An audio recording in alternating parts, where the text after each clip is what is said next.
রাধে রাধে বন্ধুরা, কেমন আছো তোমরা সবাই? আশা করি আমার সব বন্ধুরা ভালো আছে আর আমিও খুব ভালো আছি। আবারও একটা ছোট্ট ব্লগের সঙ্গে চলে এসেছি। আজকে খুব ভোর ভোর উঠেছিলাম আর দেখেছো মা সকালবেলা গোপু সোনাকে আর মা লক্ষ্মীকে গরম জল করে স্নান করিয়েছিল। কেন জানো? আজকে বৃহস্পতিবার ছিল আর প্রতি বৃহস্পতিবারে কিন্তু আমাদের লক্ষ্মী ঠাকুরকে স্নান করিয়ে নিই। দেখেছো বাইরেও এখনও কতটা কুয়াশা রয়েছে, এখনও কিন্তু ভালোভাবে সকালই হয়নি। এই দেখো আমরা এক জায়গায় ঘুরতে যাবো, সকাল সকালে দেখো সবজি বানিয়ে দিচ্ছি, রান্না করতে তো যেতে হবে তাই না? তারপরে এই দেখো চা হয়ে গেছে, দিদি চা করেছে, এখানে একটাও কাপ নেই, এলো সব বাটিতে করে দেখো রুটি দিয়ে চা খাচ্ছি। আর ওইদিকে রান্না বসিয়ে দিয়েছে দিদি, আর আমি সবজি খাচ্ছি। টাটা। এখানে ভোলা মাছ জল দিয়ে ভিজিয়ে রেখে দিয়েছিলাম। তো চলো বন্ধুরা, ঝটপট রান্না করে আমরা বেরিয়ে পড়ি। এই দেখো আমরা বেরিয়ে পড়েছি, ওইদিকে মা আছে, বাবু আছে, চলো কোথায় যাই তোমরা দেখবে। কি সুন্দর দেখো বন্ধুরা, আমরা গ্রামের ভেতরে রাস্তা দিয়ে যাচ্ছি, মানে রোডে উঠবো আর চারিদিকে দেখো সর্ষের ফুল, কত ভালো লাগছে। চলো বন্ধুরা, তোমাদের সাথে শেয়ার করব, তোমরা কিন্তু আমাদের ব্লগটা স্কিপ না করে দেখতে থাকো। ওই দেখো মা বোন পেছনে আছে। তো চলো, বাসে তো উঠে পড়েছি। এবার বাসে উঠে দেখছি এখানে প্রচণ্ড পরিমাণে ভিড় রয়েছে, ওখানে বোন দাঁড়িয়ে রয়েছে, মা শুধু বাবুকে বসানোর জায়গা পেয়েছিলাম আর প্রচণ্ড পরিমাণে বাসে ভিড় ছিল। আমরা চলে এসেছি, এখন বাস থেকে নেমে টোটো করে যেতে হয়। দেখো কত টোটো, আর দেখো কত সুন্দর গ্রাম, এই গ্রামের ভেতর দিয়ে যেতে হবে, এখন অনেকটা যেতে হবে। চলো তোমাদেরকে দেখাবো আমরা কোথায় যাচ্ছি। এখানে মাটির বাড়িও আছে অনেক, তাই না? এখানে মাটির বাড়িও আছে অনেক, চলো দেখাই। এই দেখো এই দেখো মাটির বাড়ি। দেখো টোটো থেকে নেমে পড়েছি। তো এখানে তো প্রচুর মানুষ আসে, মানে নানা জায়গা থেকে মানুষ আসে। তো তোমরা দেখো বন্ধুরা, দেখো তো এখানকার পাড়ার টোটো ছাড়া কিন্তু মানে এদিকে বাইরের কোনো টোটো আসতে দেয় না।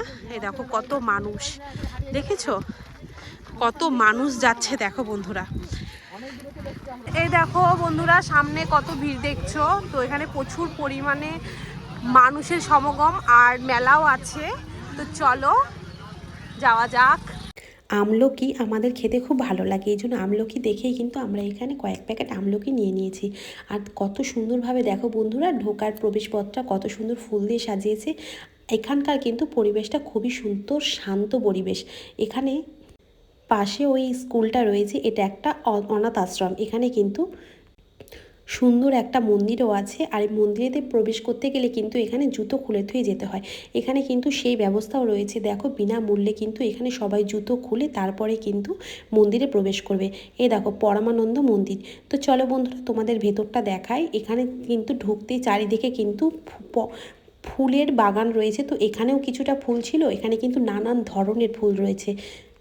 এতটা পরিমাণে ভিড় যে সামনে যাওয়াটাও খুব মুশকিল হয়ে যাচ্ছে। ওই যে দূরে দেখা যায় বন্ধুরা মন্দির, আর সামনে দেখেছো বেলুন বাঁধা রয়েছে। এটা কি বলো তো, পরমানন্দ যে কথা বললাম, আজকে কিন্তু উনার জন্মদিন। তো উনার জন্মদিন উপলক্ষেই কিন্তু আজকে এখানে উৎসবটা হয়। তো চলো বন্ধুরা, আজকে তোমাদেরকে দেখা কতটা সুন্দর, দেখো বন্ধুরা মন্দিরটা। তো চলো এবার তোমাদেরকে দেখায় সেই পরমানন্দ বাবাজিকে। এই দেখো এটা হচ্ছে তারই মূর্তি, আর এখানে কিন্তু ডিসেম্বরের 25 তারিখে ওনার জন্মদিন। তো এই উপলক্ষে কিন্তু এখানে অনুষ্ঠিত হয়। পাশে ভোলানাথের মন্দিরে রয়েছে, আর বেরিয়ে এসে মন্দিরের বাইরে আমরা দেখো এখানে বাবুর কিছু ফটো তুলে নিয়েছিলাম। আর মন্দিরের ওপর থেকে নিচের ভিউটাও কিন্তু দারুণ লাগে বন্ধুরা। আর এই ফুলগুলো কী ফুল তোমরা জানলে কমেন্ট করো। এখানে প্রসাদ খাওয়ার ব্যবস্থাও আছে, যারা দূর দূরান্ত থেকে এসেছো তারা কিন্তু এখানে খিচুড়ি প্রসাদ আর কিন্তু এখানে তরকারিও পাওয়া যায়। আমরাও দেরি না করে কিন্তু আমরাও বসে পড়েছি প্রসাদ খেতে। তো বন্ধুরা, ব্লগটা কেমন লাগলো কমেন্ট করে অবশ্যই জানাবে। যদি ভালো লাগে লাইক শেয়ার কমেন্ট করে দিও। টাটা বন্ধুরা, সবাই ভালো থেকো।